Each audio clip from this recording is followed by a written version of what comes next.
성도 여러분 반갑습니다. 한 4년 만에 뵙는 것 같습니다. 너무너무 반갑고요. 저는 여러분 교회 이름을 주님의 주품교회라고 부르고 싶습니다. 저희 교회가 주님의 교회거든요. 그래서 제가 이렇게 서니까 마음이 너무 편하네요. 마치 저희 교회에 와서 제가 앞에 앉아있는 듯한 느낌이 듭니다. 그리고 여러분 표정 보니까 제가 여기서부터 스캔을 한번 쫙 해봤습니다. 목회자는요, 영적인 내공이 있습니다. 그래서 여러분 표정 보면 이분들이 말씀을 받을 준비가 되어 있나 아니면 그냥 잠잘 준비가 되어 있나 대충 압니다. 그런데 여러분 보통이 아닙니다. 딱 뵈니까 아주 그냥 말씀을 하십시오. 저희들은 말씀대로 순종하겠습니다. 하는 그런 준비가 딱 되신 것 같아요. 너무 감사합니다. 작년에 저희 최성원 목사님, 존경하는 최성원 목사님 오셔서 저희 교회에 너무너무 귀한 말씀을 주셨어요. 그리고 우리 선원님들의 은혜를 많이 받았습니다. 우리 선원님들의 리액션이 좋았다기보다는 목사님의 메시지가 너무너무 파워풀했어요. 그래서 우리 임직자들이 주님 앞에서 헌신하고 또 새로운 어떤 신앙의 결단을 하는 그런 귀한 말씀을 해주셔서 우리 목사님께 다시 한 번 더 감사를 드리고요. 또 목사님만 오신 것이 아니라 우리 장로님 부부 두 가정이 오셔서 함께 중보기도를 해주시더라고요. 야, 역시 우주 최강의 교회다. 야, 정말 너무너무 멋진 교회입니다. 이런 교회, 여러분, 이런 교회 만날 수가 없습니다. 딴 데서. 아멘입니까? 예. 여러분, 정말 세상에 가장 큰 행복이 어떤 행복이냐면 만남의 축복인 것 같아요. 좋은 사람들 만나야 되는데 여러분 가장 큰 축복이 뭐냐면요. 예수 믿고 사는 것입니다. 아까 우리 목사님도 잠깐 말씀하시다시피 예수 믿고 사는 것이 가장 큰 행복이고 축복인 것 같습니다. 하나님의 자녀로 살아가는 것, 이까지 하면 같이 나와야 되죠. 이것이 행복이라호. 이 행복을 누리시고 계시는 분, 아멘. 큰 하나님께 영광의 박수, 할렐루야. 예. 근데 예수 믿고 사는 거 왜 행복이냐면 우리가 천국 가기 때문이에요. 예수 믿고 살면 우리가 천국 갑니다. 그런데 이 땅에서 행복을 누리고 이 땅에서 천국을 누리며 살아야 돼요. 그러기 위해서는요, 좋은 목사님을 만나야 됩니다. 예. 목사라고 해서 다 같은 목사가 아닙니다. 제가 보니까. 근데 정말 좋은 목사님 만나서 건강한 교회에서 예수 믿고 살아가는 것. 여러분, 이것이 최고의 행복입니다. 여러분은 그 행복 누리고 계시죠? 우리 최성원 목사님, 정말 좋은 목사님 만나셔서 이렇게 주품교회를 만나서 신앙하며 오늘도 제가 식사하고 나서 성도님들 표정을 보니까 정말 행복하신 것 같아요. 점심 안 드셔도 행복할 것 같아요. 배가 부를 것 같아요. 너무너무 행복한 교회, 우리 옆에 분에게 인사합시다. 당신은 행복자입니다 라고 인사합시다. 당신은 행복자입니다. 저는 오늘 말씀을 제목을 이렇게 정했습니다. 영적 내공을 가진 섬김이라는 제목을 가지고 여러분과 함께 말씀을 나누고자 합니다. 내공 여러분 많이 들어보셨죠? 어디서 많이 나오는 말입니까? 무협지에서 많이 나와요. 우리 특히 남성들은 학교 다닐 때 무협지를 한 권, 두 권 정도는 읽어보셨을 거예요. 무협지에 나오는 말인데 이 내공이라는 말은 이런 겁니다. 장기간의 훈련을 통하여 축적된 힘이 순간적으로 탁 발휘되는 것. 이것이 내공이에요. 우리 축구 좋아하시는 분들 많은데 메시라든지 요즘 호날두 또 홀란드라는 선수가 있습니다. 홀란드. 우리 손흥민 이런 선수들은요. 매 게임 때마다 한 골, 두 골씩 넣습니다. 그런데 그 사람들이 잘해가지고 넣는 경우도 있지만 어떨 경우는요. 가만히 서 있는데 공을 딱 찼는데 자기 엉덩이 맞고 들어가는 거예요. 운으로도 갈까요? 야, 저 사람 어떻게 운도 좋다. 근데 제가 보니까 아니에요. 그런 것도 내공인 것 같아요. 실력이 쌓여서 정확한 곳에 공이 어디로 오는가를 알고 그 순간적인 힘이 그 순간에 발휘되는 것입니다. 삶에도 내공이 필요한 것 같습니다. 경기가 안 좋다고 말하지 않습니까? 제가 지금 미국 간 지가 27년이 되었는데 27년 동안 우리 성도님들 늘 하는 얘기가 올해가 작년보다 안 좋습니다. 또 한 해가 지나가면 작년보다 올해가 더 안 좋습니다. 늘 안 좋다 그래. 네? 여러분 그렇게 안 좋아지면 어떻게 사는 겁니까? 네. 그런데 어떤 분은 이렇게 얘기해요. 목사님, 경기는 안 좋지만 기회인 것 같습니다. 비즈니스, 여러 가지 어떤 것들을 투자할 수 있는, 오히려 그런 힘들고 어려운 상황 속에서 더 적극적으로 그렇게 투자할 수 있는 그런 힘을 갖는 분들을 제가 봤어요. 아, 이게 내공이구나. 여러분, 신앙생활도 마찬가지예요. 정말 힘들고 어려운 상황 가운데서 제가 우리 교회 성도님 가운데 그런 분을 제가 뵀어요. 너무너무 힘든 거예요. 사업을 망하고 한국에서 가져온 돈 다 투자했는데 집도 좋은 집을 사고 비즈니스도 정말 시작해서 멋지게 비즈니스 스타트를 했는데, 시작을 했는데 이게 둘 다 안 되는 거예요. 비즈니스도 안 되고 집 페이먼트, 집에 그 렌트비 낸 것도 못 내고, 그렇게 하다 보니까 점점점 힘들어가지고 다 팔아버렸어. 집도 팔고 비즈니스도 팔고 아파트로 들어가가지고, 아파트도 정말 힘든 곳에 가서 있는 그런 성도님들을 제가 봅니다. 가서 제가 위로해요. 참 많이 힘드시겠네요. 힘내십시오. 하니까 오히려 이렇게 저한테 말씀해요. 목사님, 저 괜찮습니다. 목사님 기도해 주십시오. 하나님은 살아계시는데 하나님이 나와 함께 하신다면 저 극복할 수 있습니다. 전 믿음으로 살아갈 겁니다. 목사님 기도만 해 주십시오.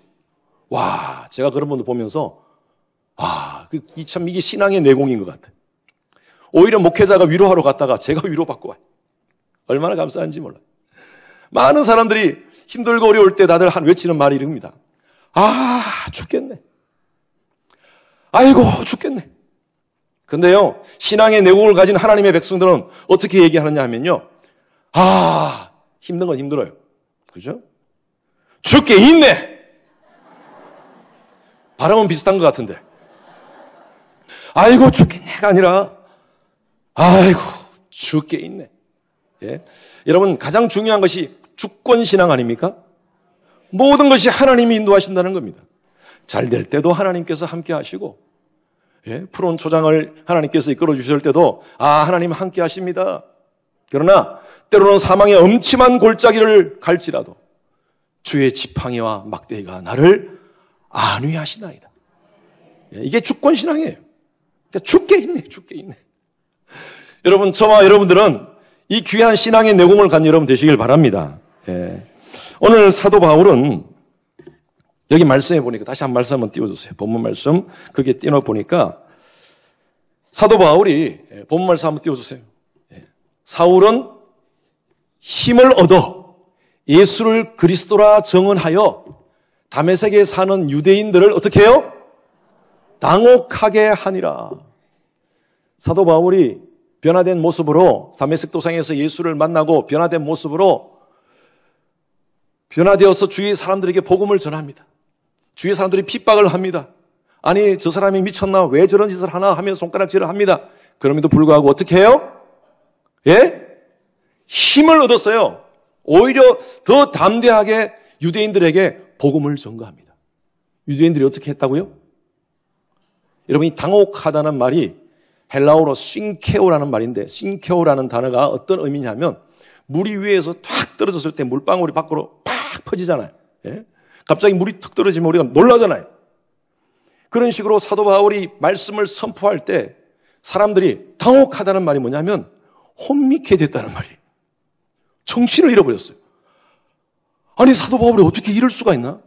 이렇게 힘들고 어려울 때 오히려 낙심하고 좌절해야 되는데 오히려 더 당당하게 예수를 그리스도라고 선포하니까 주위에 있는 사람들이 오히려 혼미케 되었다는 거예요.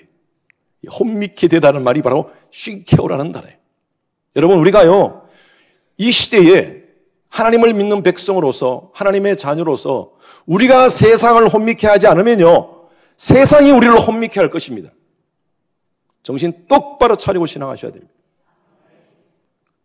저는요, 여러분들이 영적인 내공을 가지고 세상을 당혹케 하는, 세상을 혼미케 하는 그런 하나님의 군사, 그리스도의 영적 군사가 되시기를 주님의 이름으로 축원합니다.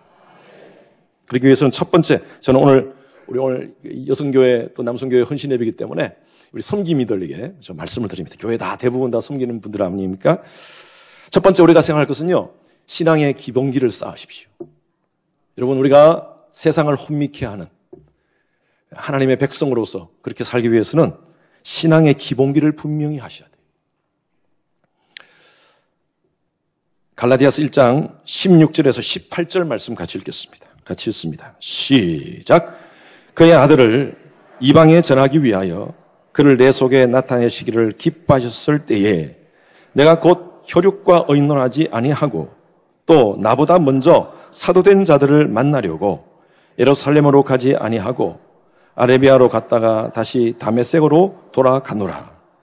그 후 3년 만에 내가 게바를 방문하려고 예루살렘에 올라가서 그와 함께 15일을 머무는 동안, 오늘 아까 읽었던 사도행전 9장 말씀 그 앞부분에 보면 사도 바울이 다메섹 도상에서 예수를 만납니다. 그가 그렇게 핍박했던 예수를 만납니다. 그리고 그 예수를 만나고 나서 그가 눈이 어두워졌어요.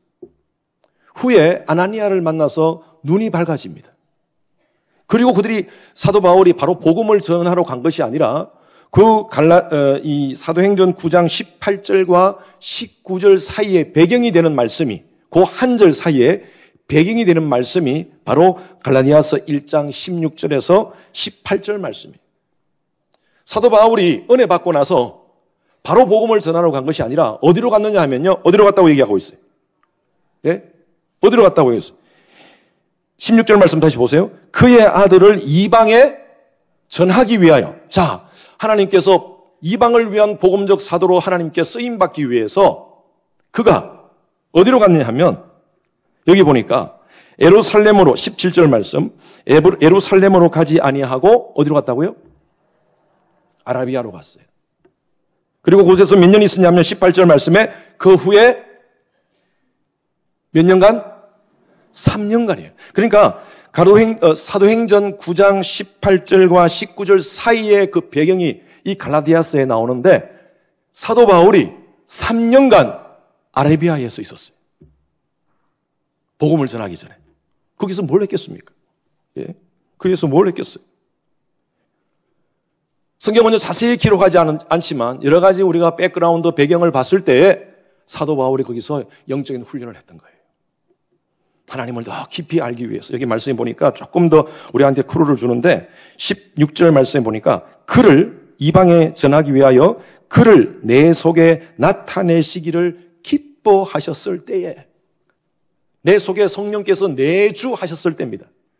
성령의 은혜를 받고 성령께서 내주하셔서, 이걸 우리가 다른 말로 신학적인 용어로 성령 세례라 그래요. 성령 세례. 하나님께서 내주하셨어요. 내가 예수 그리스도를 영접하면요, 성령께서 우리 가운데 내주하시는 줄로 믿습니다. 네. 그러고 나서 바로 사역을 한 것이 아니라 내 속에 역사하시는 하나님을 더 깊이 체험하기 위해서 그런 아라비아 광야로 갔다는 것입니다. 그곳에서 철저하게 오늘 아침 목사님 말씀대로 자신을 죽이는 행위를 했어요. 철저하게 유대의 잘못된 그런 관습들, 유대주의의 사고들, 세속적 가치관, 이 모든 것들을 철저하게 하나님께 내려놓고 자신을 쳐서 하나님께 복종하는 그런 훈련을 그 아라비아 사막에서 했다는 것입니다. 예수님도 사역 전에 40일 동안 광야에서 금식하면서 훈련을 하셨어요. 여러분, 사역 전에는요, 항상 기도가 필요합니다. 기도 없이 사역하는 것은 얼마나 무서운 건지 몰라요. 저도 개인적으로 개인의 광야가 있었습니다. 아라비아 광야가 있었습니다. 대학을 졸업하고 사업하시는 아버님을 돕다가 아버지가 중풍으로 넘어지시면서 사업을 받아서 일하면서 참 마음이 공허했어요. 그런 가운데 한국의 내비게이터를 처음 창시하셨던 한 분을 만나서, 그분이 김진홍 목사님을 전도하셨던 분이세요. 최광수 선생님이신데 제가 그분을 만나가지고 내비게이터를 4년간 훈련을 받았어요. 저는 그때 몰랐어요. 비즈니스를 하면서 너무 마음이 공허하고 너무 힘들어서 그렇게 있을 때에 그 4년 동안 제가 말씀 훈련을 받았어요. 저는 그때 목회자가 될 줄 몰랐어요. 하나님이 저를 훈련시키셨어요. 그리고 4년 후에 하나님이 저를 콜링해서 제가 신학교를 가게 됐어요. 미국에 있는 신학교를 가서. 공부를 하는데 얼마나 힘든지. 예. 정말 한국말로 하는 것도 힘들지만 영어로 하는 것은 더 힘들었습니다. 눈에 그냥 핏줄이 그냥 매일매일 터져가면서 그렇게 공부를 했는데 왜 그렇게 하나님이 그런 공부를 시켰을까? 신학을 미국에서 했을까? 그 시간도 제게는 광야의 시간이었어요. 제가 섬겼던 교회가 얼마나 힘든 교회인지. 그 당시에 그 오렌지 카운티라는 그 지역에서 가장 큰 교회였는데 매일매일 교회에서 싸우는 거예요. 저는 어릴 때부터 제가 자랐던 교회는요, 합동축. 다들 우리 주품교회 장로님들 같이 목사님 말씀하시면 아멘, 아멘 순종하는 그런 교회에서 자랐습니다. 그런 모습을 본 적이 없어요. 예배 시간에 블라비야 하면서 막 싸우고 경찰들이 와가지고 경찰이 뒤에 있고 하는 그런 교회에서 있으면서 제가 너무너무 힘들었어요. 하나님, 왜 이렇게 힘들고 어려운 교회를 제가 섬기게 합니까? 부목사로서. 뿐만 아니라 IMF가 터져가지고 여러 가지로 경제적인 힘듦을 제가 경험했습니다. 그래서 소위 말해서 미국 그 유학생들이 하는 웬만한 일들은 다 해봤습니다. 가스스테이션에서 일해보고 또 청소도 해보고 또 카페테리아에서 일도 해보고 주방장, 말이 주방장이죠. 주방에서 그냥 막 쓰는 그것도 해보고 하나님 왜 이렇게 힘든 시간을 저기 보내게 하십니까? 왜 이렇게 신학을 해가지고 저 미국까지 와가지고 이렇게 고생시킵니까? 그때는요 그냥 아침에 청소도 했습니다. 아침 일찍 일어나가 새벽 4시에 일어나가지고 8시까지 학교에 청소를 했는데 제가 조금 청소를 하고 조금 쉬는 시간 좀 앉아있으니까 멕시코 거기 매니저가 와가지고 저한테 막 사태질을 하면서 욕을 하는데 제가 그때 미국 온 지 한 6개월밖에 안 됐을 때 얼마나 감사한지 영어를 못하니까 그 욕을 못 알아들었어요. 그때는. 지금 생각하니까 엄청난 욕을 했는데 저한테 그때는 욕을 못 알아들었어요. 내가 이렇게 하면서 공부해야 됩니까? 하면서 책가방을 울러매고 학교 다닐 때가 어저께 같은데 제가 목회를 하면서 느꼈어요. 제가 어스틴 주님의 교회 온 지가 벌써 17년 됐습니다. 17년 동안 제가 목회를 하면서 느낀 게 뭐냐면 하나님이 이것 때문에 훈련시켰구나. 나에게 이 목회의 기본기를 거기서 알게 했구나. 어려운 신학교에서 공부하면서 신학을 그 많은 책들을 알게 하고 읽게 하고 신학적인 토양을 쌓게 하고 힘들고 어려운 일들을 제가 직접 몸으로 하면서 성도들의 삶, 제가 목회를 해보니까요 성도들의 삶이 다 제가 했던 조금씩 아르바이트 했던 그 일들이더라고요. 보니까 청소하고 가스스테이션에서 일하고 하나님이 이것 때문에 저한테 광야를 허락하셨구나. 저는요 그 유학생활의 10년의 시간이 저한테는 광야의 시간이었어요. 저 개인적으로 목회의 기본기를 훈련하는 시간이었어요. 만약 그런 기간이 없었다면요 제가 성도들의 마음을 몰랐을 거예요. 성도들이 얼마나 힘들게 어렵게 돈을 벌고 있는지, 이민의 삶이 얼마나 혹독한지, 치열한 그 경쟁 속에서 하나님 말씀대로 살려고 몸부림치면서 신앙하는 그 성도들의 마음을 제가 몰랐었을 거예요. 제가 깨달았어요. 제가 과거에는 그 말씀이 제게 그렇게 다가오지 않았는데 저는요 제가 이 어려움들을, 이 광야를 시간을 보내면서 저 개인적인 아라비아의 시간을 보내면서 제가 느낀 게 뭐냐면 와, 다윗의 그 고백이 멋진 고백이구나. 고난당함이 내게 유익이라. 고난이 어떻게 유익입니까? 고난이 어떻게 유익이에요? 저는 과거에 그렇게 생각했어요. 고난은 아픔이고 눈물이고 슬픔이고 고통이고. 그런데 지나고 나니까 그 하나가 하나님의 손길이 안 미친 것, 그 어느 것 하나 주의 손길 안 미친 것 전혀 없네. 할렐루야. 여러분 그렇지 않습니까? 여러분 삶을 한번 다 돌이켜 보십시오. 하나하나의 모든 삶이요 하나님께서 다 하나님의 손길이 미친 그런 순간들이었어요. 그래서 그 고난, 그 광야 때문에, 그 아라비아 때문에 여러분들은 오늘 이 자리에 있게 하셨어요. 그렇죠? 아침 예배 마치고 몸도 피곤한데 집에 가서 쉬는 게 좋은데 육체적으로는 그래요. 그러나 그렇게 살 수 없다는 것을 알고 영적으로 깨어있기 위해서 이 오후 예배 시간에 참석하셔서 말씀을 사모하는 여러분들, 바로 아라비아 광야를 통해서 하나님 만난 분들 아닙니까? 여러분 축복합니다. 네. 그래요. 교회를 섬기는 이에게도요 이런 기본기가 필요합니다. 예배 없이, 기도 없이, 말씀 없이 그냥 교회를 섬기기만 하면요, 어쩌면 교회 놀이하는 거예요. 내가 뭐 하는 것 때문에 괜히 내가 인정받고 싶어 하고, 또 나름대로 어떤 그런 성과를 통해서 내 스스로 자랑하고, 교회 생활을 오래 하다 보면요, 착각 속에 빠질 수가 있습니다. 늘 스스로 내가 오랫동안 신앙생활, 교회 생활을 하다 보니까 종교인으로만 그냥 전락해요. 신앙인은 아니고. 내가 20년 신앙했는데, 30년 교회 다녔는데, 내가 교회 직분이 뭔데? 여러분, 착각 속에 빠지지 마십시오. 여러분들이 진짜 아라비아 광야를 통해서 하나님을 만났는지, 그게 중요해요. 하나님 만나셔야 돼요. 모태신앙 감사하죠? 얼마나 감사합니까? 그러나 모태신앙으로 자랐는데 십자가를 만나지 못했어. 십자가에게 부닥치지 못했어. 성도 가운데 그런 분이 있었어요. 저한테, 목사님, 어릴 때부터 모태신앙으로 자랐는데 하나님의 은혜를 체험하지 못했습니다. 제 삶 가운데 특별하게 어떤 것들을, 영적인 사건을 경험하지 못했습니다. 그러고 저한테 얘기하시는 분이 있어요. 왜 그런 줄 아세요? 여러분, 이 신앙은요, 공식이 있습니다. 하나님의 말씀 플러스요, 순종을 해야지 능력이 나타나요. 여러분 삶 가운데 말씀 많이 듣는데, 많이 들으면 뭐합니까? 말씀에 순종하지 않으니까 하나님의 역사를 경험할 수가 없는 거예요. 한번 따라하십시오. 말씀 플러스 순종 는 역사. 무슨 말인지 아시겠죠? 예. 말씀만 들으면 뭐예요? 머리만 커지고 지식적으로 아는 것만 많죠. 목사님 말씀 딱 하면, 아, 오늘 무슨 설교하겠다. 대반 다 알죠. 뭐 한 10년, 20년 신앙생활 하신 분들은 다 알잖아요. 알면 뭐합니까? 순종을 안 하는데, 순종을 안 하니까 하나님의 역사를 경험하지 못하는 거예요. 저는 개인적으로 연예인들이 간증하는 거 별로 좀 안 좋아합니다.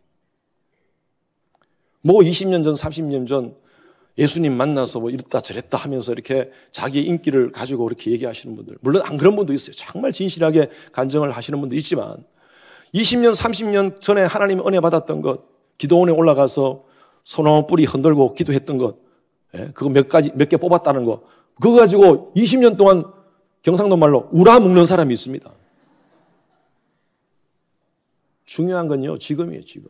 So what? 지금! 그래. 20년 전에 그렇게 은혜 받은 게 그게 뭐예요, 뭐. 지금 그런 하나님의 은혜를 체험하고 있습니까? 그런 하나님의 말씀에 순종하고 있습니까?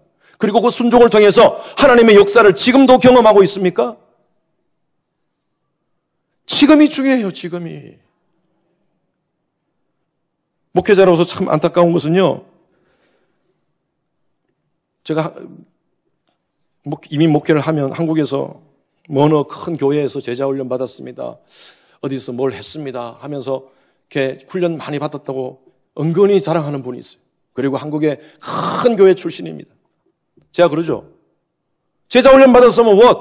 So what? 한국의 뭐 큰 교회 출신이면 so what? 이라고는 얘기하지 않습니다. 왜냐하면 상처받으니까. 아, 그래요. 아이고, 그러시군요. 어이구, 그 교회, 아이고, 귀한 목사님이시죠. 그 목사님 밑에서, 그런 훈련을 받았어요. 근데 제 속으로 그러죠. 한번 두고 보자. 얼마만큼 신앙하나.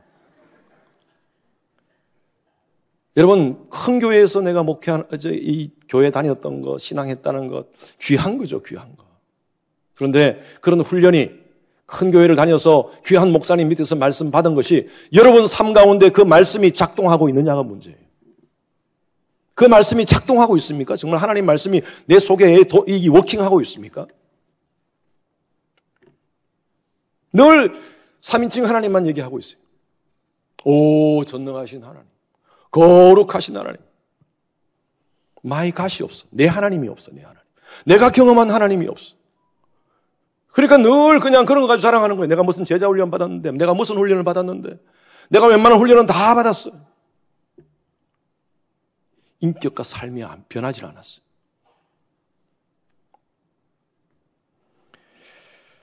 저는 여러분들이요, 특히 교회를 섬기는 우리 선교회 하시는 선교회 섬기시는 분들은 신앙의 고수가 되기를 바랍니다. 그래서 내공을 쌓으셔야 돼요. 정말 기도 많이 하십시오. 그런데 기도가 대표 기도 많이 하는 것보다도 골방 기도 하지 않으면 대표 기도는 껍데기입니다. 껍데기. 준비해서 여기서 하는 거야. 누구나 다 할 수 있죠. 여러분 골방 기도 없이 앞에 나와서 사람들한테 그럴듯하게 할 수 있어요. 더 중요한 것은요. 여러분들의 골방 기도가 더 중요해요. 하나님과의 개인적인 만남이 있습니까? 하나님과의 개인적인 이 광야를 가지고 있습니까?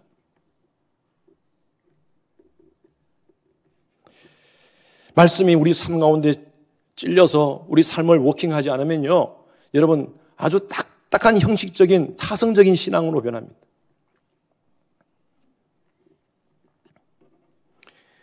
제가 초기에 목회할 때 제가 십자가 정말 성도들을 복음으로 제가 이 토양을 바꾸기 위해서 십자가, 죄, 회개, 천국, 지옥 이런 메시지를 거의 한 6달 동안 했습니다. 교회 복음으로 토양을 바꾸기 위해서. 그러니까 계속 말이 나와요. 목사님, 우리가 무슨 죄가 있습니까? 왜 자꾸 죄인 얘기합니까? 그러면서 어떤 분은요, 저한테 그런 얘기해요. 목사님이 나를 타겟 설교한다 그래요, 타겟 설교. 네. 솔직히 말해서 여러분, 목사님의 모든 메시지는 정말 파워풀한 모든 메시지, 복음적인 메시지는요, 전부 다 타겟 설교입니다. 아십니까? 여러분 각자 심령 한 사람 한 사람을 다 타겟하는 설교예요. 말씀은요, 타겟 설교로 들어야 돼요. 그거 제대로 들은 거예요. 그런데 내가 찔리면, 내가 변하면 되죠. 하나님 말씀에. 왜 그걸 가지고 목사님한테 타겟 설교한다 그럽니까? 제가 그래요. 처음에는 그런 분들 교회 나간다 그러니까요. 목사님이 나를 타겟한다 그래가지고 또, 그래서 좀 부드럽게 하려고 노력을 많이 했지만, 그게 안 되더라고요. 어떻게 목사가 매일 그냥 오셔가지고 할렐루야, 여러분 축복합니다, 사랑합니다, 뭐 은혜의 하나님, 사랑의 하나님 이런 얘기만 할 수 있습니까? 하나님 말씀은요, 우리 히브리서 우리가 잘 알고 있는 말씀처럼 우리 4장 12절 말씀에 하나님의 말씀은 살았고 운동력이 있어 좌우의 날선 금보다도 예리하여 우리의 영과 홍과 골수와 모든 것을 찔러 쪼개기까지 하신다 그랬는데, 하나님 말씀이 내 심령 가운데 찔리지 않으면요, 그건 잘못된 거예요. 그 설교가 잘못된 거예요. 찔리셔야 돼요. 어떤 분은 목사님, 처음에는 목사님이 진리라고 했는데, 처음에는요, 목사님이 진리라고 하는데 얼마나 질리는지 몰랐어요. 그런데 그 말씀을 계속 듣다가, 와, 진리다가 찔리네요. 그러시더라고요. 그러면서 변화되는 거예요. 여러분, 하나님 말씀에 찔리고 변화받는 시간 되시길 바랍니다. 모든 메시지를 통하여. 그래서 여러분 각자가 영적인 내공을 쌓으십시오. 말씀과 기도로 여러분 자신을 잘 훈련시키십시오. 신앙의 기본기가 필요합니다. 내공을 갖기 위해서. 두 번째로는요, 확실한 신앙 고백을 하십시오. 확실한 신앙 고백을 하셔야 돼요. 자, 이제 한 번 더 아까 본 말씀 앞부분부터 같이 읽습니다. 사도행전 9장 20절부터 22절까지 다 같이 시작. 즉시로. 자, 다시 사도행전 9장 20절에서 22절 말씀 준비 안 됐습니까? 예. 20절부터 시작. 즉시로 각 회당에서 예수가 하나님의 아들이심을 전파하니 듣는 사람이 다 놀라 말하되, 이 사람이 예루살렘에서 이 이름을 부르는 사람을 멸하는 자가 아니냐. 여기 온 것도 그들을 결박하여 대제사장들에게 끌어가고자 함이 아니냐 하더라. 사울은 힘을 더 얻어 예수를 그리스도라 증언하여 다메섹에 사는 유대인들을 당혹하게 하니라. 자, 아라비아 광야에서요, 내공을, 영적 내공, 기본기를 딱 쌓아가지고요, 이제 담대하게 선포하는데, 사울이 뭐라고 선포합니까? 뭘 증언해요? 예수를 그리스도. 다른 말로 하면 그리스도는요, 크리스토스라는 말이고, 이 크리스토스라는 말은 히브리 말의 머사이아, 메시아를 헬라말로 번역한 것이 바로 크리스토스예요. 바로 뭡니까? 예수가 메시아다. 우리가 몇백 년 동안 기다렸던 바로 우리의 구원자, 바로 메시아다. 사도 바울의 메시지는 바로 그겁니다. 바로 우리가 죽였던 그 예수가 바로 메시아였다. 하나님의 아들이었다. 우리가 그분이 바로 우리의 삶의 구원자였다. 이것을 사도 바울은 외치고 있습니다. 아무리 주위의 사람들이 공격한다 하더라도 사도 바울은 힘을 더 얻어 예수를 그리스도라고 정의했다고 말하고 있습니다. 여러분, 기독교 신앙의 본질이 바로 이겁니다. 예수는 그리스도십니다. 여러분, 확실하게 예수를 그리스도라고 믿는 분 아멘. 그리스도라는 것은 구주라는 것이죠. 나를 구원할 구원자라는 것입니다. 그것을 확실하게 믿는 거예요. 오늘날 전 세계적으로 상대주의, 이 상대주의에서 나온 것이 바로 종교다원주의입니다. 종교다원주의가 뭐냐면 모든 종교는 다 똑같다는 말이에요. 불교, 힌두교, 이슬람 나름대로 다 구원의 종교다라는 것입니다. 가는 길만 다를 뿐이지 끝에는 다 하나님께로 간다는 말이에요. 이슬람을 믿어도 모하메드를 통하여서 알라에게로 간다. 불교를 믿더라도 착하고 선한 일을 하면 좋은 극락에 간다. 뭐 다 그런 얘기, 이게 종교다원주의예요. 오늘 이런 시대가 바로 저희들이 살고 있는 시대입니다.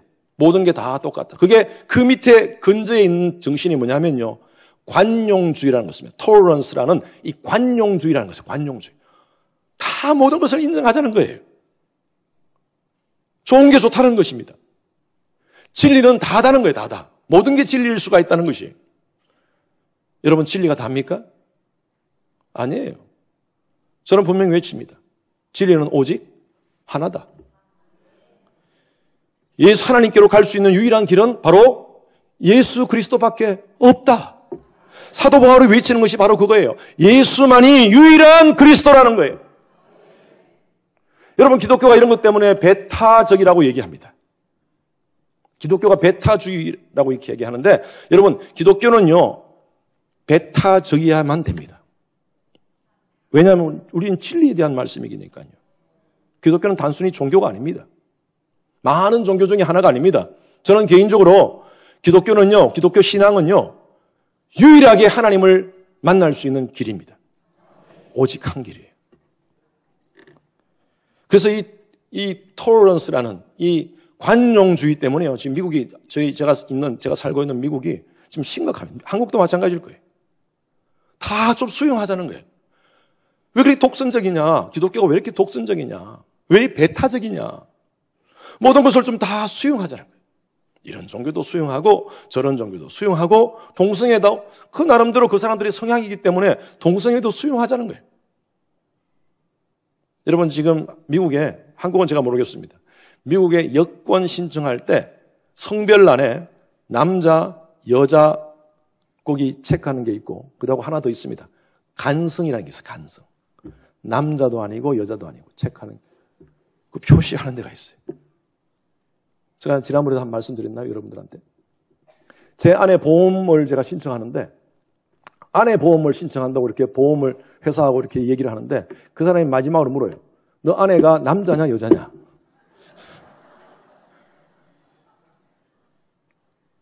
여러분, 이런 시대입니다, 지금. 미국에서 가장 큰 장로교단, PCUSA. 혹시 여러분 들어보셨는지 모르겠는데. PCUSA, Presbyterian Church of USA. 그 교단, 가장 큰 교단입니다. 장로교회입니다. 장로교회가 동성애를 받아들였어요. 그리고 동성애 목사를 안수를 합니다, 지금. 제가 살고 있는 오스틴은요, 미국에서 두 번째로 가장 인구 비율로 동성애가 가장 두 번째로 높은 곳입니다. 다운타운에 가면 남자, 여자가 그런 장면, 그런 뭐 하는 장면을 아주 쉽게 볼 수 있습니다. 대놓고. 여러분, 이런 시대예요, 지금. 우리 자녀들이 이런 데서 자라고 있습니다. 얼마 전에도 미국의 가장 큰 감리교단, 연합감리교단에서 동성애 인정 다 했습니다. 동성 결혼 인정했어요.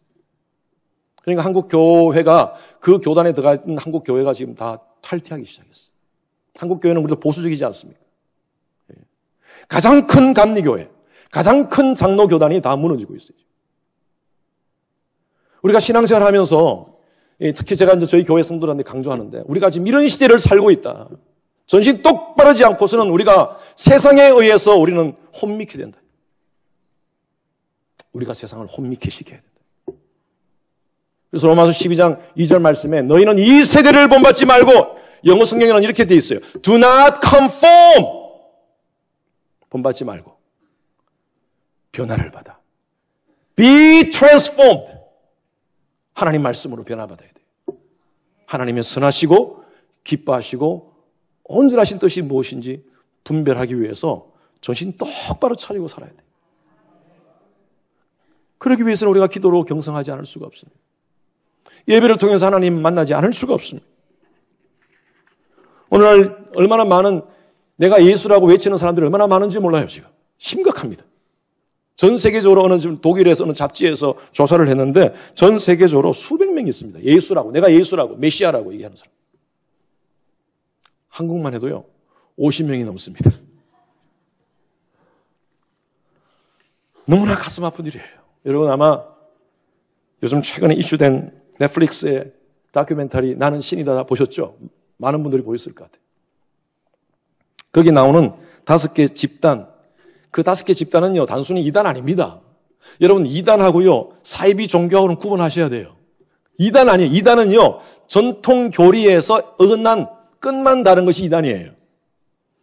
그러나 지금 거기에 나오는 5개 종교 집단은요, 이단이 아니라 저는 이렇게 표현하고 싶어요. 사이비 종교 사기 집단이에요. 동의하신 분 아멘.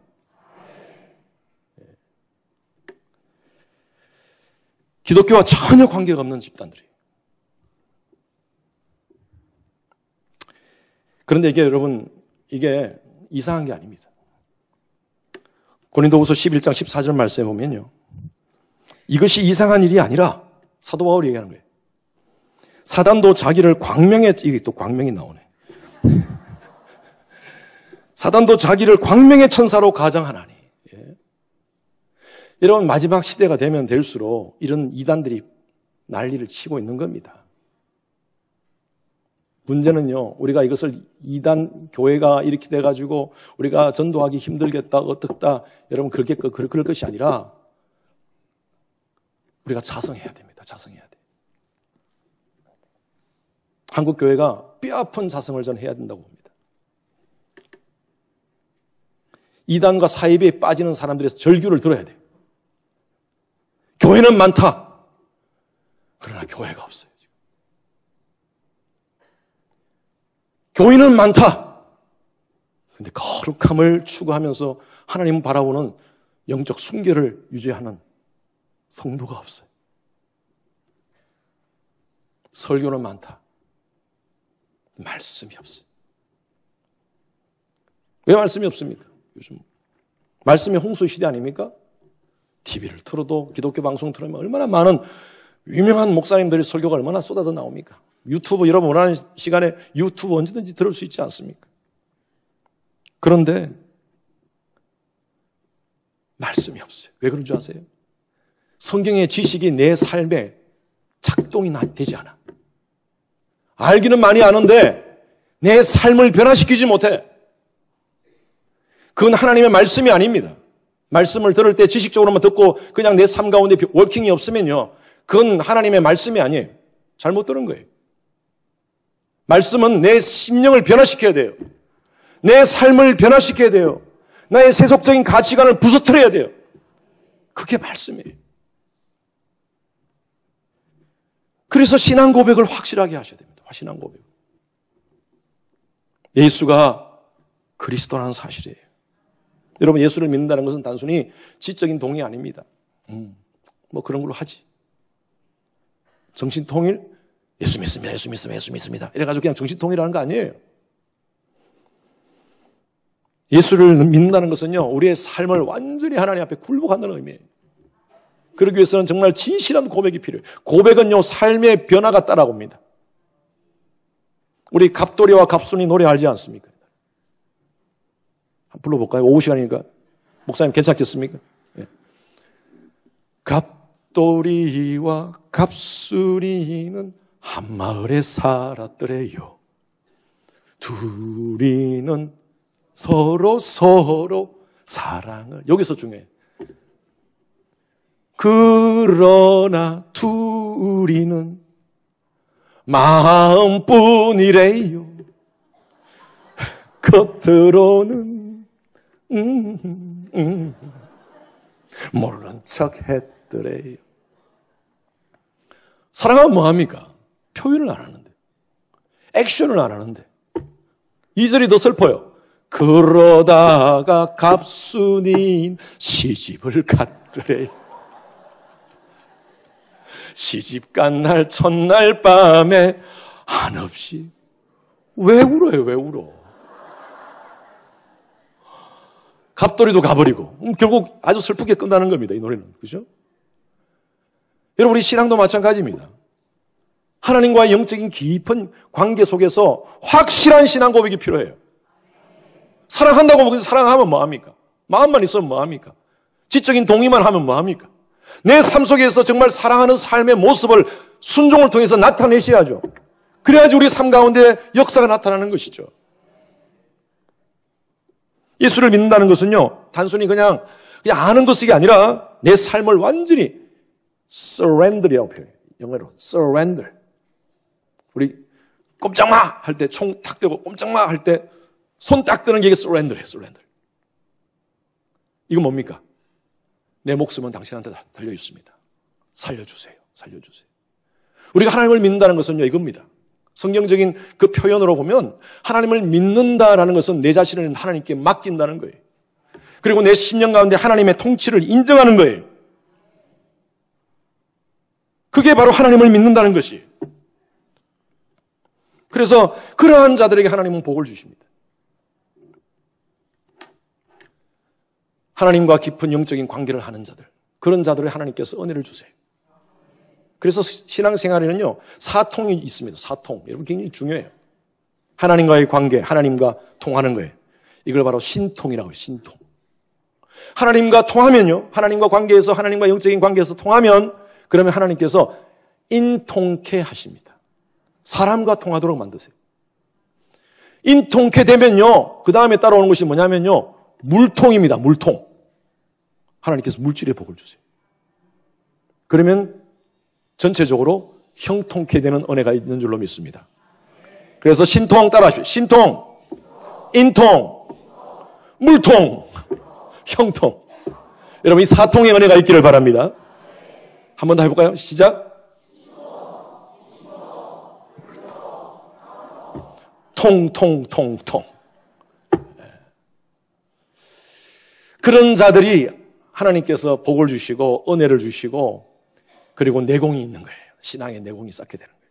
그래서 관계에서 성공합니다. 그러면요, 이 놀라운 이 속에 이 하나님의 은혜를 체험하고 하나님과 통하고 사람과 통하는 사람은요, 마음이 넓습니다. 관계를 잘해요. 교회 안에서 성도 간의 관계 속에서 아주 유연하게 모든 것들을 용납하고 사랑하고 이해합니다. 다른 사람과 비교하지 않아요. 왜? 하나님께 주신 것이 은사가 다 다르기 때문에 하나님께서는요, 각자에게 은사를 주셨어요. 다른 사람 가지고 있는 것들을 여러분 부러워할 필요 없어요. 나하고 비교할 필요 없어요. 그 사람에게 주신 하나님의 은사예요. 하나님은 내게도 또 특별한 은사를 주신 줄로 믿습니다. 그거 감사하고 사는 거예요. 다른 사람하고 비교하지 마십시오. 제가 박장로라고 얘기할까요? 혹시 박장로님 계시면 이해해 주십시오. 박장로가 천국을 갔습니다. 천국 가니까 베드로가 웰컴을 해요. 어이구, 박장로 왔네. 그러면서 베드로가 우리 중국집에 가서 우리 식사를 합시다. 그래가지고 박장로를 데리고 중국집에 갔어요. 중국집 딱 가니까, 거기에 딱 가니까 그냥 메뉴가 판이 없이 그냥 주는 대로 먹기. 주는 대로 먹기. 그래서 이제 주는 대로 먹으려고 딱 하니까 옆에 보니까 김 집사가 먼저 와 있는 거예요. 그래서 김 집사가 먹는 거 보니까 탕수육을 먹고 있어. 내가 장로니까. 김 집사가 탕수육을 먹으니까 나는 장로니까 팔보채 정도는 나오겠구나. 라고 생각하고 딱 앉아있는데 웬걸요? 짜장면이 나오는 거예요. 그래서 화가 났어요. 아니, 베드로님, 내가 지상에 있으면서 교회를 섬기고 하나님을 섬길 때 내가 저 김집사보다 헌금도 많이 하고 저 김집사보다 더 열심히 교회를 봉사하고 섬겼는데 어떻게 나한테는 짜장면입니까? 저기는 팔보채인데, 탕수육인데. 그러니까 그 베드로가 있다가 야, 먼저 온 허목사는 배달 나갔다 그래.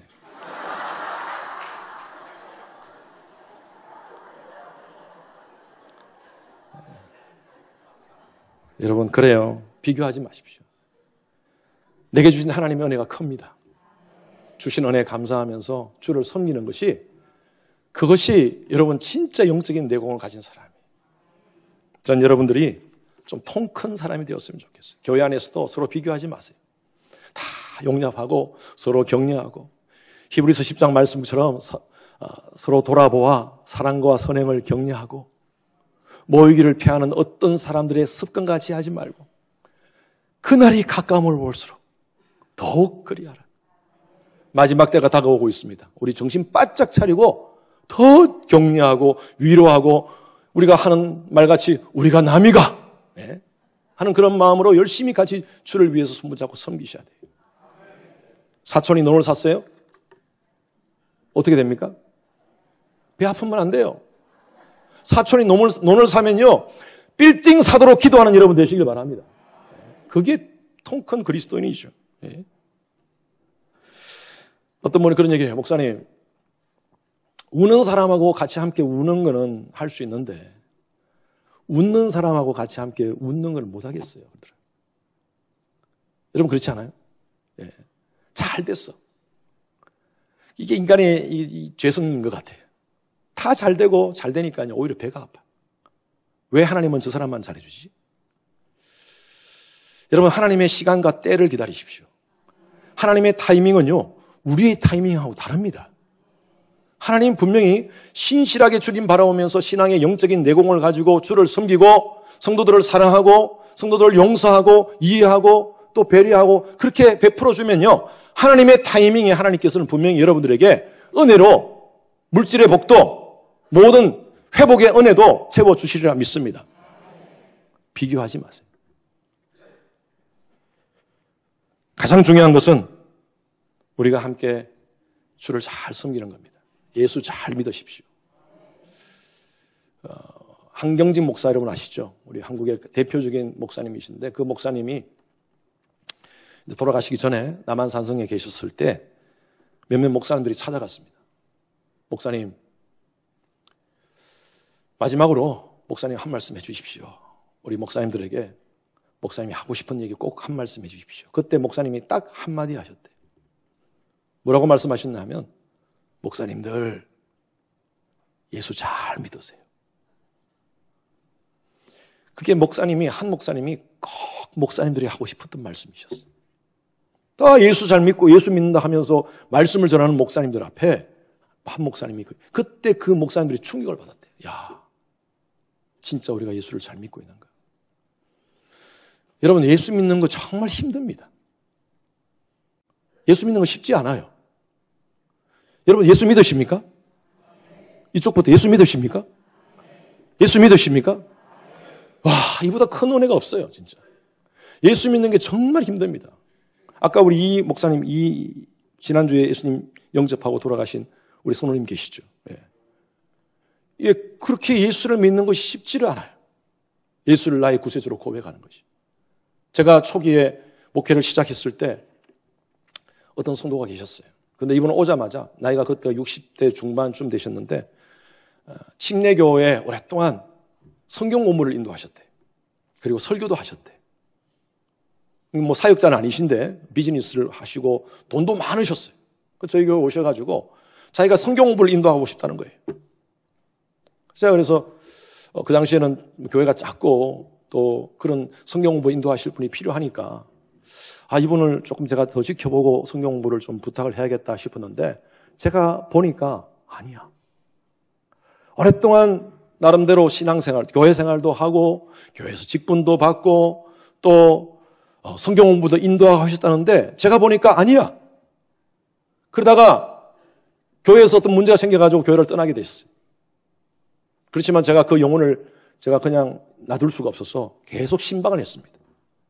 집사님, 예수님 잘 믿으십시오. 그러니까 제가 그 얘기하는 걸 그렇게 듣기 싫어하세요. 목사님 그런 얘기 하시려면 가세요. 나가세요. 그러시더라고요. 제가 신방 가가지고요. 개인 신방 가가지고 쫓겨난 건 처음이었습니다. 그분한테. 몸이 아프셨어요. 또. 그래가지고 제가 그 소식을 듣고 저희 교회 나오지도 않는데 제가 그 소식을 듣고 교회를 안 다니세요. 찾아갔습니다. 아내하고 찾아갔어요. 같이 기도해드리고 집사님 제가 한번 여쭤볼게요. 예수님 집사님 구세주로 영접하셨죠? 제가 한번 기도해드릴까요? 그렇게 하니까 목사님 또 그 얘기 하시네. 그런 얘기 하지 마시라니까. 그러면서 또 저를 내보내시더라고요. 제가 그랬어요. 집사님 아니 제가 한 번만 물어봅시다. 집사님 예수님 영접하셨죠? 예수님 믿으시죠? 하니까 끝까지 얘기를 안 하세요. 그리고 시간이 얼마 지났는데 몸이 너무 아프시다는 거예요. 제가 전화로 전화드렸습니다. 집사님 하나님 사랑하십니다. 집사님 예수님 꼭 믿으십시오. 제가 전화로 저를 따라 하시면 집사님 천국 백성 될 수 있습니다. 저 따라 하실래요? 하니까 목사님 전화 끊으세요. 전화 끊었어요. 그리고 얼마 후에 돌아가셨어요.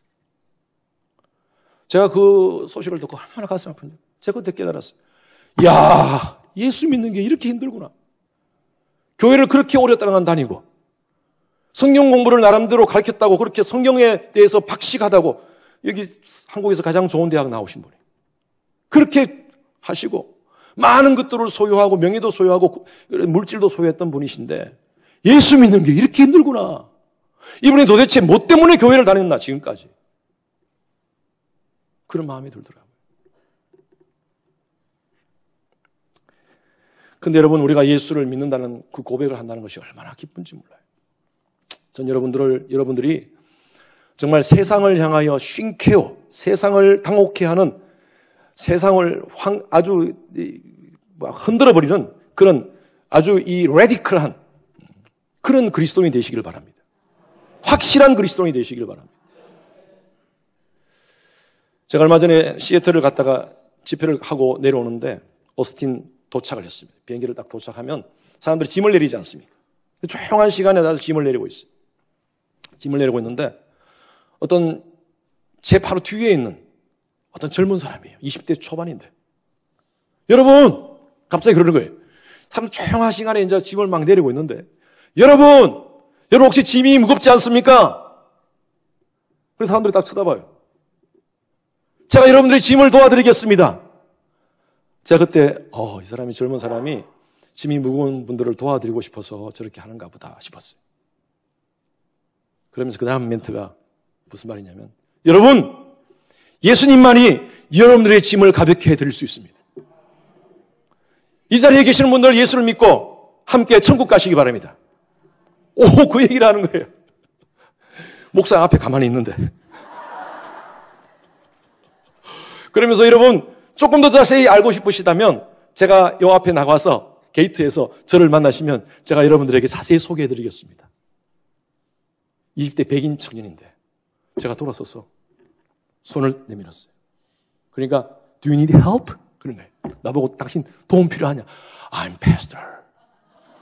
내가 너무 감동받았다. 너 어떻게 그럴 수가 있느냐? 그러면서 자기가 이게 사명이라는 거예요.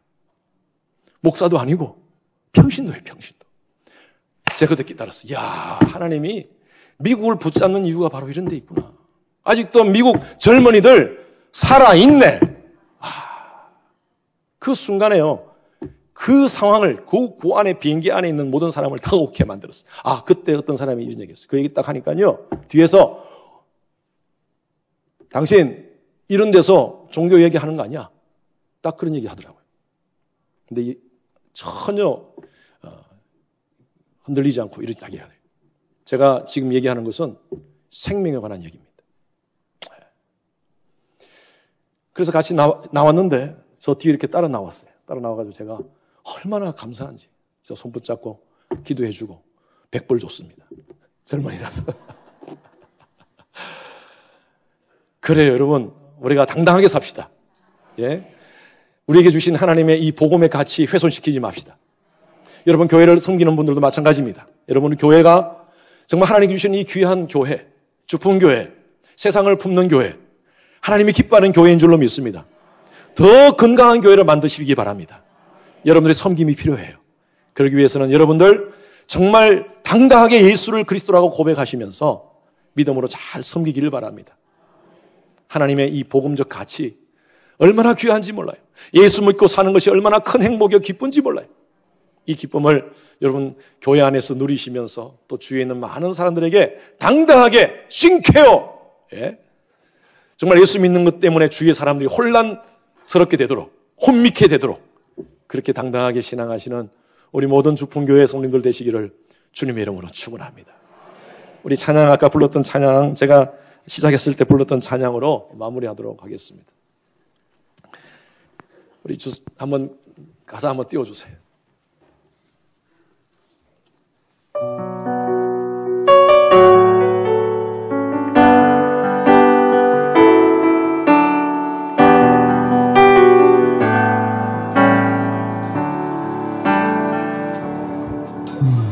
화려하지 않아도 정결하게 사는 삶, 가진 것이 적어도 감사하며 사는 삶, 내게 주신 작은 일 나눠주며 사는 삶, 이것이 나의 삶의 행복이라오. 이것이 행복이라오. 세상은 알 수 없는 하나님 선물, 이것이 행복이라오. 하나님의 자녀로 살아가는 것, 이것이 행복이라오. 이것이 행복이라오. 세상은 알 수 없는 하나님 선물, 이것이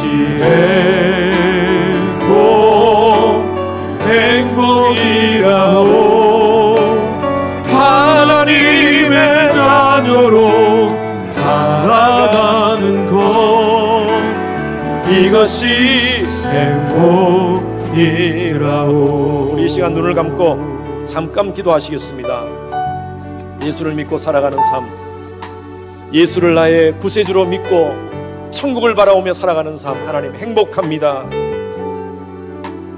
세상 때문에 당혹하는 삶이 아니라 세상을 싱케어하는, 당혹해하는 믿음의 당당함을 허락하여 주시옵소서. 하나님의 은혜로 살아가는 저희들 되게 하소서. 주를 섬길 때도 하나님의 은혜로 섬기게 하시고, 더 하나님 마음에 합한 자로 교회를 잘 섬기는 섬김이 되게 하소서. 우리 다 같이 함께 주여 외치고 한번 기도하겠습니다. 주여!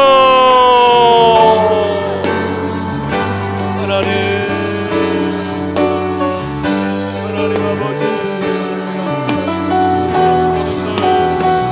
주님을 잘 섬기게 하여 주시옵소서. 하나님의 뜻을 쫓아 살아가는 교회가 예수 안에서 살아가는 것이 얼마나 행복한지, 그 행복을 누리며 살아가는 파도와 얼과 같이 담대하게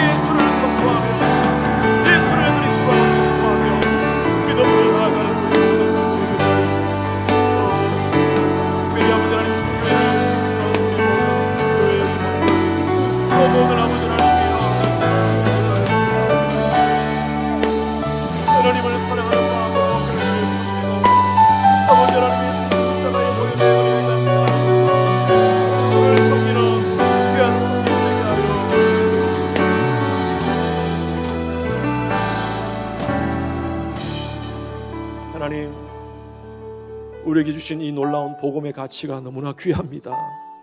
시시하게 예수 믿지 않게 하시고 확실하게 예수를 그리스도라고 고백하며 그렇게 선포하며 당당하게 세상을 당혹해 하는, 싱케어하는 그런 믿음 갖게 하여 주시옵소서. 지금까지 은혜 가운데 우리 주품교회를 사용하신 은혜 감사합니다. 하나님이 주품교회를 통하여 수많은 영혼들이 주님께로 돌아오게 하시고 이 광명시뿐만 아니라 서울 또 전 세계를 향하여 복음적 사명을 감당하는 주품교회 되게 하여 주시옵소서.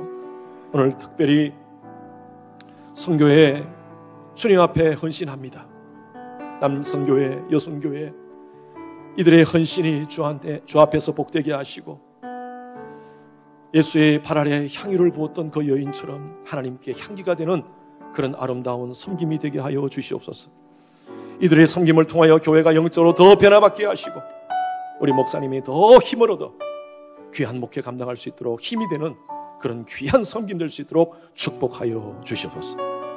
오늘 이들의 헌신을 받아주시고 하나님 은혜로 복으로 갚아 주시옵소서. 감사드리며 살아계신 예수 그리스도 이름으로 기도드렸습니다.